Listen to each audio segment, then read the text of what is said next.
माया का जन्म एक छोटे से गांव में हुआ था, जो सूरजमुखी के खेतों के बीच बसा हुआ था। उसकी दुनिया जीवंत रंगों की एक बुनावट थी। बचपन से ही वह दुनिया को अलग नजरिए से देखती थी। उसकी नजरें प्रकाश और छाया के खेल, प्रकृति के जटिल पैटर्न पर टिकी रहती थीं। वह इस सुंदरता को कैद करना चाहती थी, दुनिया के साथ अपनी अनोखी दृष्टि साझा करना चाहती थी। माया एक कलाकार बनने का सपना देखती थी। गांव में जीवन कठोर था।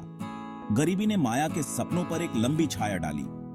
कला सामग्री एक अकल्पनीय विलासिता थी। उसके माता पिता प्यार करने के बावजूद मूलभूत जरूरतें पूरी करने के लिए भी संघर्ष कर रहे थे। गांव में एक बुनियादी स्कूल भी नहीं था, जहां माया कला की बुनियादी बातें सीख सके। निराश लेकिन हार नहीं मानी, माया ने अपनी परिस्थितियों को, अपने जुनून को बुझाने से मना कर दिया। निडर माया ने प्रकृति को अपना गुरु बना लिया।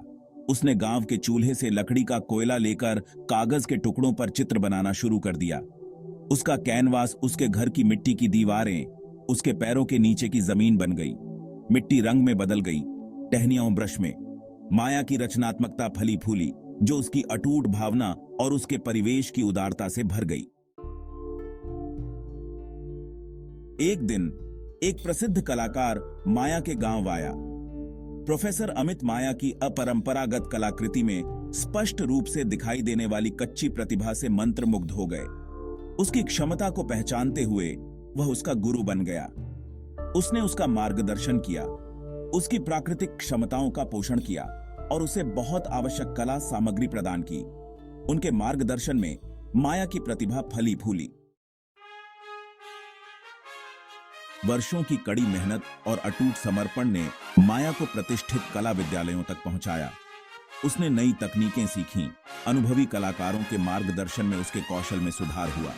माया की कला, जो उसके अनुभवों में गहराई से रूटेड थी, लोगों के साथ रेजोनेटेड हुई। पारंपरिक और समकालीन शैलियों के जीवंत फ्यूजन ने उनकी पेंटिंग्स को आलोचकों की प्रशंसा दिलाई। माया की सफलता व्यक्तिगत उपलब्धि से कहीं आगे निकल गई। वह अपने गांव लौटी और वंचित बच्चों के लिए एक कला विद्यालय की स्थापना की। उसकी कहानी आशा की किरण बन गई। यह दर्शाती है कि प्रतिभा की कोई सीमा नहीं होती है। विनम्र शुरुआत से लेकर कलात्मक जीत तक माया की यात्रा आने वाली पीढ़ियों के लिए एक प्रेरणा बन गई।